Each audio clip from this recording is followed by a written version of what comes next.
What is up? Good morning, good evening, good afternoon. We got another reaction coming to you today. Why there are so many pigeons in New York? I've asked myself this a million times, so let's see if this video can actually answer our questions. Close they get to me, I can hold them, you know? It's interesting to me, like how much. It's like the pigeon lady from Home Alone. Great pigeonality, devoted and funny. There's something about pigeons in New York City that just makes sense. They are in some ways like their fellow New Yorker, gritty, resilient, and adaptable. City dwellers and pigeons' paths have been intertwined for centuries, and like most New York City relationships, it's complicated. Some adore them. I love them so much, I can't, oh God. She really is like the pigeon lady they're a from little Home Alone. misunderstood, a lot less dirty than the rats. And others just A lot can't less dirty than stand the them. I rats. think they're pretty useless. They're like the rats of the sky. Since arriving on New York's shores more than 400 years ago, pigeons have made homes on our fire escapes, windowsills, and rooftops. Literally They're sitting everywhere. on our benches. They're crapping on our air conditioners. They're in the spaces that we've designated are only for people. For the city's pigeon management, the work never stops, with more than 850 calls to the city's hotline last year complaining about pigeons. They've been seen by some as vectors of disease, and by others Are the as pigeons household really this pets. big of a problem? Like, this many calls had to get placed because apparently the pigeons are doing too much? Like, the pigeons really hurt people that bad? Like, people out here complaining about them, making that many phone calls about the pigeons? That's kind of unbelievable to me. That's a lot of calls. But what should we really think of pigeons, and how have they become a mascot for New York? New York City revealed. Courtesy of Cheddar. Thank you. Trying to teach Like us them or something new. not, pigeons have called the city home for a few centuries now. So the pigeons that you see on the street, What's a rock doves, pigeon's are life not native to North span? America, nor are they native to Europe. Their natural habitat are the coastal cliffs of North Africa and the Middle East. Everywhere else, what? they've been brought by people. And they were brought here by French settlers in the 1600s as a food source. The pigeon was domesticated Oh, by that's humans actually about crazy. I didn't know 10,000 that. years ago. Their knack for navigation made them the perfect messenger, and people would even keep them as pets and breed them. Charles Darwin bred them to help Interesting. prove his theory of natural selection. There are even reports of Genghis Khan using them to keep tabs on his vast empire. Fast forward a few centuries, and pigeons served much the same purpose during both world wars, bravely carrying messages to the front line. Pigeon headquarters, barracks for the Signal Corps' feathered messenger soldiers, smallest members of our army. Off into the skies. But they also I've never provide understood more how that works. Like, how do they know where to surprising go? They crapped, and before synthetic fertilizer, their guano was extraordinarily popular. There was wars fought over control of their guano, of getting access to their feces. It was such a valuable fertilizer. Have you ever had a pigeon take a on your head? Oh, yeah. You take it right. Some people say that it's good luck. It's good luck, for sure, I would say. You have to say something bad is good luck. Like something bad that happens to you is good luck. If you got a goddamn brand new suit on it and it's on you, I don't see where the luck's coming from. Don't you know it's bad luck to be superstitious? The city's pigeons are non-migratory birds. For that, you can blame the gold mine of a food source that is NYC. So they stay here all year round. Not only that, they mate for life and can lay up to 24 eggs every year. Today, the birds can be found on almost every street corner, fire escape, and building ledge. But why has the pigeon taken to New York and other cities around the world so easily, while other animals tend to flee? The answer is the city itself. Tall buildings, ledges, statues, and bodega overhangs. And pigeons, more than a lot of other urban animals, because they naturally are cliff dwellers, and so they prefer rocks and ledges and concrete to trees. So even if there are trees, they prefer to walk around on the sidewalk. In a way, they're like the worst trespassers, so they don't stay That's in their actually kind of place. funny. You might have heard the phrase rats with wings. Well, unsurprisingly, the first recorded use of the phrase was uttered by a New Yorker about New York pigeons.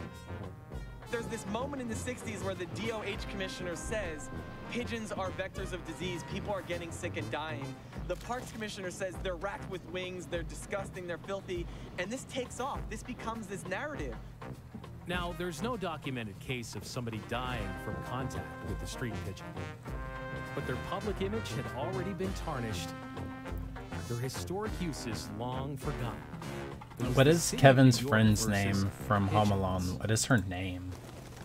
While we won't think twice about using poison to control the city's unruly populations of rats and cockroaches, pigeons get a pass.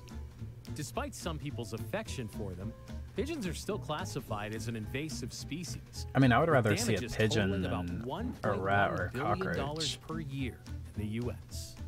These birds are stubborn homemakers, so if a nest shows up on your apartment window ledge, say hello to your new neighbors, or give your friendly neighborhood pest control a call. And that's where Josh Bloom and his crack team come in. Hey, Richie, show them how it's done. They are the city's first and only line of defense against these feathered pests.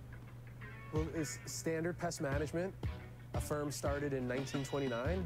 I'm the fourth generation to work here. Family business, long-standing family business. I think one of the oldest family business pest control companies in New York. We're over here in Brooklyn. His family has been in so we're pest tidy control up this system that's installed, make sure everything is nice and tight. for 100 all years. the ledges on this building. We're going to be running something called bird wire, which is this. With the spring in it, they will not be able to sit on it properly. There is a tension on the spring now. When I pull the wire, they try to sit on it, they will just bounce. Birds have great eyesight. They learn, you know? They train themselves. So they've trained themselves to hang out on these ledges on this building. They keep coming back. And when they can't sit here anymore, they see the deterrent in place.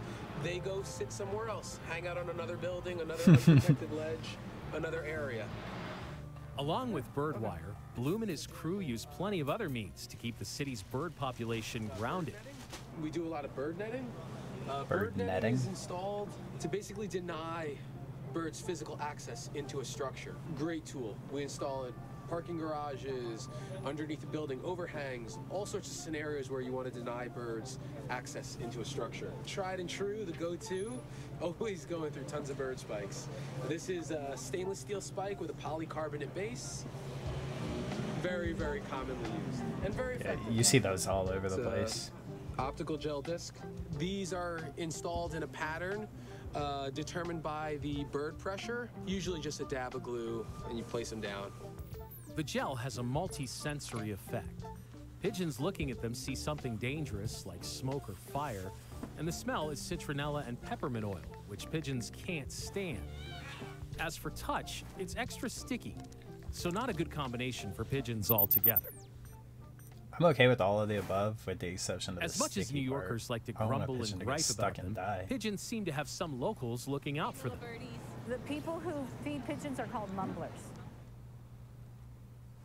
If you've ever seen Home Alone 2, you'll remember the woman who practically lives for pigeons. Well, she's real, and you can find her in Union Square getting up close and what I've been personal with referencing during this entire video. Meet Tina Pena Trachtenberg. It only took also us known like as 8 minutes Mother in to Pigeon. get there. I write storybooks about pigeons, or I wrote a storybook, and this one is Hi, I'm Mother Pigeon, and I did these paintings. These are all hand paintings. They're the most conscientious, sensitive little beings that don't want to be in your way. They have great pigeonality. I haven't seen my favorite little pigeon today. Her name is Squishy Face. Soldier Boy, Pearl, and then I was actually feeding Speed Racer earlier. They know how to survive with not having to pay rent like we do. They know how to find food and not buy it. They fly. I mean, what's better than flying? New Yorkers also I wonder have if a she rich can actually history like of tell the keeping difference birds. between all of There them. was a tradition of racing pigeons and also just flying them, training them to fly by your rooftops. It's a tradition that continues today. I think like I've seen a bunch of stuff like that where they have like the pigeon coops on the rooftops. And I'm guessing that's what that's referring to for the most part. Yep. Little pigeon habitat on the roof. Exactly. Right there. They're just wild, man. You know, I have 180 in there, my flyers. I know every single pigeon up here, every single one. I don't know, I love them. I've been doing it, you know, over 54 years. Michael Scott co-owns Pigeons on Broadway, a bird supply store in Brooklyn with his brother Joey. He's kept the store for over 2 decades now. Right there, good. But his care for pigeons started at just 2 years old. Oh yeah, I learned from the best. My grandfather and his partner. Today, the pigeon trainer life is not as common and isn't cheap. I mean, you name it, I got it. They get the best of the best care every single day of the year, 365 days a year. 3-4 times a day, they get their water changed. I train them like athletes. Train them for what? At the end of the summer, when the weather is just right, Brooklyn's finest flocks are let loose into the air to mingle with each other in a social frenzy. They call them pigeon wars, but really they're just social events. No pigeons are harmed. As they mix together mid-air, it's impossible to tell the flocks apart until they make their way back home and the onlooking owners start to count, hoping they don't come back with fewer. It's always a gamble, with the chance of losing half the flock in a single night or adding to the victorious flock to train alongside them or sell off for ransom. You look at my birds, there's 180 in there, 175 of them have my tags on. I only breed my own and I fly my own. I don't buy birds and try to fly them. Well, a lot of people don't really know that these birds, I get $50, $100 a piece for them if I sell them.